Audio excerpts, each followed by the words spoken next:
श्रीनाथ जी, गुरु गोरखनाथ जी के चरणों में आदेश आदेश आदेश। महामाई महाकाली भैरव बाबा, भगवान दत्तात्रेय जी, नवनाथ 84 सिद्धों के चरणों में आदेश आदेश आदेश। अलख निरंजन, हर हर महादेव।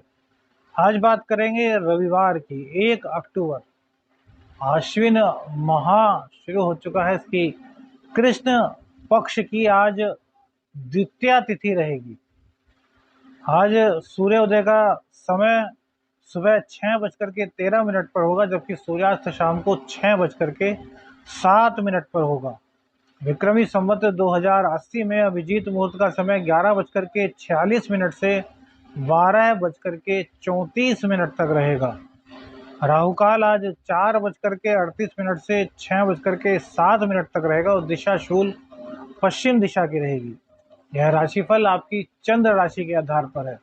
यदि आप अपनी चंद्र राशि अर्थात जन्म राशि नहीं जानते तो नाम राशि के आधार पर इस राशिफल को देख सकते हैं। जन्म राशि और लग्न दोनों को ही देखना चाहिए और उसके बाद औसत निकालना चाहिए। इससे आप अपने भविष्य के काफी निकट का गोचर या उसका फल प्राप्त कर सकेंगे। आदेश आदेश। कन्या राशि, मंगल सूर्य बुध आपके लग्न में विराजमान रहेंगे। केतु देव आपके द्वितीय भाव में, शनिदेव षष्ठ भाव में, राहु बृहस्पति और चंद्र आपके अष्टम भाव में आज विराजमान रहेंगे, जबकि शुक्र देव आपके 11वें भाव में आज विराजमान रहेंगे। तो क्या क्या फल होगा इसी की बात करते हैं। और हाँ, जो चंद्र देव हैं वो केतु के नक्षत्र से गोचर करेंगे। कुंडली में राहु और चंद्र का जहां ग्रहण योग बनेगा, वहीं बृहस्पति और चंद्र का गज केसरी योग का भी निर्माण होगा। राहु की ताकत इस वक्त काफी कम है, लेकिन राहु को विष समान कहा गया है। तो विष का प्रभाव तो भैया होता है, क्योंकि चंद्र पानी के कारक हैं, तो कहीं ना कहीं तो प्रभाव पड़ना ही है। हालांकि बृहस्पति देव संभालने का पूरा प्रयास करेंगे, लेकिन फिर भी जो जिसका नैसर्गिक स्वभाव होता है उसका प्रभाव तो होता ही होता है। तो आइए बात करते हैं क्या क्या फल आपको मिलेगा। सबसे पहले तो बुधदेव आप पर कृपा बरसाने के लिए, आपको निहाल करने के लिए, आपके संकटों का निवारण करने के लिए, आपको जीवन की हर खुशियां देने के लिए लग्न में विराजमान हो गए हैं 18 दिन के लिए, जिसके लिए आपको बहुत बहुत शुभकामनाएं। इन दिनों, इन 18 दिनों में जितना कमा सकते हैं कमाइए। पूरी तरीके से परिस्थितियां आपके पक्ष में रहेंगी कन्या राशि वालों। यदि आपके बुध थोड़े से भी मजबूत हैं, थोड़े से भी शुभ हैं, तो यह गोचर आपको बहुत कुछ देगा। और जिन लोगों के बुध नीच के हैं या फिर पीड़ित अवस्था में हैं, तो वो लोग बुध के मंत्रों के साथ साथ गणेश भगवान के मंत्रों का जाप करें और हरी घास पर चलना अवश्य शुरू कर दें। आपको लाभ अवश्य ही मिलेगा, भले ही थोड़ा मिले, लेकिन मिलेगा जरूर। तो आपको इन चीज़ों को अपने जीवन में उतारना होगा जिनकी बुध खराब अवस्था में है, क्योंकि लग्नेश का यदि नीच में हो जाना, लग्नेश का पीड़ित हो जाना, वो जीवन भर कहीं ना कहीं आपको संघर्ष देता ही देता है। तो बुधदेव की कृपा आप पर बने रहे, गणेश भगवान जी आपको बुद्धि दें। इसी के साथ शुरू करते हैं आज का राशिफल। तो चंद्रदेव का अष्टम स्थान में जाना भैया यह है आपके लिए दिक्कतों का सबब बनेगा। दिक्कत कैसी? तो टेंशन किस चीज की? तो एकादश भाव के स्वामी हैं और नैसर्गिक कारक चतुर्थ भाव के हैं, तो सुख भाव से कमी, अर्थात आपको संघर्ष ज्यादा करना पड़ सकता है। हो सकता है घर में आराम करने का टाइम ना मिले, मेहनत आपको ज्यादा करनी पड़े, संघर्ष आपको ज्यादा करनी पड़े, काम का वर्कलोड आप पर ज्यादा आ जाए। इस तरह की चीजें आपके साथ हो सकती हैं। अब क्योंकि यह एकादशेष भी है, तो एकादशेष का अष्टम भाव में जाना, राहु के साथ पीड़ित होना, तो आज भैया इनकम को लेकर के कहीं ना कहीं आपको परेशानियों का सामना करना पड़ेगा। अब इसका मतलब यह बिल्कुल मत समझिएगा कि इनकम नहीं होगी। हमने कहा कि इनकम में परेशानी होगी। क्यों? क्योंकि भैया राहु के साथ चंद्रदेव आ गए और राहु चंद्र को पीड़ित करता ही करता है। तो कन्या राशि में चंद्रदेव जो है वो एकादश भाव के स्वामी हैं, तो यहाँ पर एकादश भाव के स्वामी जब पीड़ित होंगे तो जिस जिस भाव के वो कारक हैं उन उन चीजों में परेशानी होगी। हालांकि वो परेशानी काफी कम होगी क्योंकि राहु की पावर इस वक्त काफी कम हो चुकी है, वो तेजी से पीछे की ओर चल रहे हैं और मीन राशि की ओर प्रवेश कर रहे हैं। 30 अक्टूबर में राहु और गुरु अलग अलग हो जाएंगे, गुरु चंडाल दोष समाप्त हो जाएगा। तो यहाँ पर आपको ये परेशानियां देंगे, लेकिन इन परेशानियों से आपको घबराना नहीं है। बृहस्पति देव भी यहाँ पर है, तो बृहस्पति देव ज्ञान के कारण है, तो आपको जहां भी परेशानी नजर आएगी वहां आपके ज्ञान में बढ़ोतरी होगी, आपका ज्ञान बढ़ेगा। आप उस बारे में सलाह ली कि ऐसी परिस्थिति आई है, जो आपके सीनियर्स हैं, आपके माता पिता हैं, जो आपके कार्य के अनुभवी लोग हैं, उनसे आपको सलाह लेनी चाहिए कि ऐसी परिस्थिति आई है, क्या करें। कई लोगों की सलाह लीजिए और उसके बाद निष्कर्ष निकालिए, आप उन परेशानियों से निकल जाएंगे, क्योंकि गज केसरी योग बन रहा है। हाँ, उसका प्रभाव कम मिलेगा क्योंकि अष्टम स्थान में बन रहा है। कोई भी शुभ योग यदि छठे, आठवें, 12वें में बनता है तो उसके शुभ प्रभाव में कमी आ जाती है। ऐसा नहीं होता कि वो शुभ प्रभाव नहीं देता, शुभ प्रभाव में कमी आती है। अब यहाँ पर शुभ और अशुभ दोनों ही आपके योग बनेंगे तो चिंता आएंगी, लेकिन वो चली भी जाएंगी, स्थिर रूप से आपके पास स्टेबल नहीं होंगी। सबसे पहला प्लस पॉइंट तो आपका यह है। दूसरा बात, बुध देव की दृष्टि आपके सप्तम भाव पर पड़ेगी, जो कि आपकी दैनिक आमदनी का है। तो दैनिक आमदनी आपकी जो होगी वो बढ़ेगी, दैनिक आमदनी बढ़ेगी तो इनकम बढ़ेगी, और इनकम में परेशानी आएगी, वो कैसे दूर होगी, तो वो आपके अनुभव, आपके बड़ों के अनुभव से समाप्त हो जाएगी।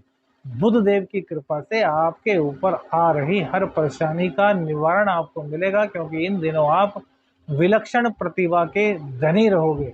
आपके कम्युनिकेशन स्किल्स इतने स्ट्रांग होंगे कि जिसके सामने आप जाएंगे वहां पर आपकी वाहवाही होगी, बशर्ते कि कुंडली में आपके बुध अच्छी स्थिति में हो, मजबूत स्थिति में हो।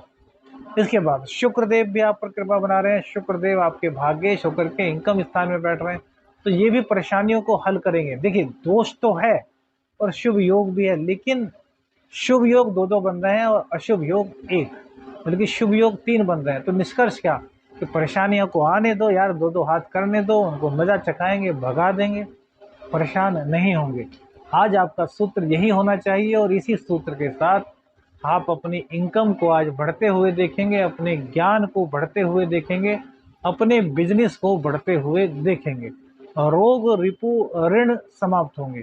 अब इससे इतर बात कि चंद्र देव का जो गोचर है वो केतु देव के नक्षत्र से होगा। केतु देव आपके द्वितीय भाव में विराजमान है, शुक्र देव की राशि में। शुक्र देव आपके भाग्येश हैं, जो कि एकादश भाव में बैठे हुए हैं। तो और एक्स्ट्रा इनकम कैसे कर सकते हैं? अब चंद्र देव का केतु से संबंध, केतु आध्यात्मिकता है, धर्म है, केतु पताका है, विजयी पताका है केतु। तो क्या करना है आपको? धार्मिक गतिविधियों से जुड़ जाना है, मंदिर में जाना है, देव प्रतिमाओं के दर्शन करने हैं, सिद्ध मूर्तियों के दर्शन करने हैं, भगवान का आशीर्वाद लेना है। जो मंदिर के ऊपर झंडा होता है, जो लहराता रहता है, उसके दर्शन करने हैं। मंदिर का जो प्राचीर, ऊपर मंदिर के ऊपर एक चोटी होती है ना, उसके आपको दर्शन करने हैं। एक बात का ध्यान रखिए, आपको बताना बहुत आवश्यक समझा, जब भी किसी मंदिर में जाएं तो सबसे पहले एंटर होने से पहले उस मंदिर के जो ऊपर प्राचीर पर जो चोटी लगी होती है उसको देखें, फिर भगवान की मूर्तियों के दर्शन करें, और जब बाहर आए मंदिर से तब भी उस चोटी का दर्शन करें, तब आपके दर्शन पूर्ण होते हैं। अन्यथा दर्शन में कहीं ना कहीं कमी रह जाती है। अब वो धार्मिक यात्रा हो, आपके घर का मंदिर हो, कहीं का भी मंदिर हो, घर के बाहर आपके मंदिर है तो वहां जाएंगे तो मंदिर पे जो गोल गोल के ऊपर एक लंबी चोटी, जैसे कि हमारी चोटी है तो इस तरीके से उस चोटी के दर्शन करने चाहिए। प्रत्येक सत्य सनातन धर्म प्रेमी को अपनी चोटी रखनी चाहिए, तिलक लगाना चाहिए। इन चीज़ों को करने से आपके ग्रह पॉजिटिव होते हैं, आपको प्रकृति से पावर मिलती है। हमारा हिंदू समाज आज क्यों पिछड़ रहा है, आपने कभी विचार किया है? क्योंकि हम अपनी संस्कृति से विरत हो रहे हैं, पाश्चात्य संस्कृति की ओर बढ़ रहे हैं।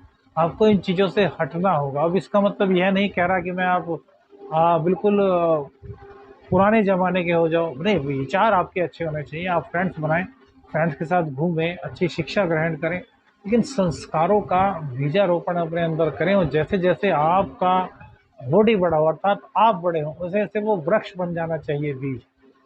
तो संस्कारों के साथ जब ज्ञान विज्ञान जुड़ेगा, तभी तो भारत विश्व गुरु बनेगा। जो हमारे बहुत से लोग विदेश में जाकर के नाम करते हैं और फिर इंडिया नहीं लौट के आते, तो वो कहीं न कहीं दुर्भाग्य है। क्योंकि भैया जिस जन्मभूमि हमारी जो है उसके लिए हम कुछ ना कर पाएँ तो क्या? ज्ञान को बढ़ाइए, पैसा कमाइए, विदेश जाने को बुरा नहीं कहते, लेकिन देश में आकर के भी सेवा कीजिए। यही राष्ट्रभक्ति है और यही राष्ट्रभक्ति आपके अगले जन्म की कुंडली का निर्माण करेगी। कहा गया है जननी जन्म भूमिश्च। तो भैया सबसे पहले हमारी जननी भूमि, फिर हमारी जननी हमारी माता, फिर माँ जगदम्बा। तो इनका सम्मान करेंगे तो सारे ग्रह आपके पक्ष में रहेंगे। तो एक छोटा सा बीच में बात बताइए, अगर बुरा लगा हो तो क्षमा कीजिएगा, क्योंकि कुछ ना कुछ चीज़ आपको देना चाहते हैं, बहुत प्रेम करते हैं, तो अपना जितना ज्ञान है आपको थोड़ा-थोड़ा बताना चाहते हैं कि भाई आप भी लाभ इस ज्ञान का लें, अपनी संस्कृति से जुड़ें। अब शुक्रदेव की कृपा से आपके प्रेम संबंधों में बहुत बढ़ोतरी हो रही है, प्रेम संबंध आपके बहुत अच्छे बन रहे हैं, क्योंकि आपके अब जो लग्नेश हैं वो बहुत मजबूत अवस्था में आ चुके हैं। सूर्य का बुधादित्य योग बन चुका है, सूर्य और बुध का, और मंगल देव यहाँ पर विराजमान है। तो प्रोटेक्शन आपको मिलेगा, जहाँ से आप प्रोटेक्शन चाहेंगे वहाँ से प्रोटेक्शन मिलेगा, क्योंकि युवराज है और युवराज की प्रोटेक्शन करना, युवराज अपने आप में बलशाली है, लेकिन युवराज जैसे हमारे प्रधानमंत्री मोदी जी हैं, अपने आप में सक्षम है, लेकिन उनकी सुरक्षा के लिए भी एक कवच है, तो वो ही कवच मंगल देव आपको प्रदान कर रहे हैं। सूर्य और बुध, राजा और राजकुमार एक साथ, राजकुमार के घर में विराजमान है, सेनापति भी वहीं विराजमान है, तो आपके लिए कल्याणकारी स्थिति है। कोई आपको दबा नहीं सकता, आपका कोई कुछ बिगाड़ नहीं सकता। इस गोचर का पूर्ण आनंद लीजिए, भगवान शिव के शिव तांडव स्तोत्र का पाठ कीजिए, गणेश भगवान जी की आराधना कीजिए और भैया बल्ले बल्ले बोलिए। राशिफल पसंद आया तो भैया लाइक और शेयर करना मत भूलिए, और चैनल पर नए हैं तो सब्सक्राइब कर दीजिए। आदेश आदेश अलख निरंजन, हर हर महादेव।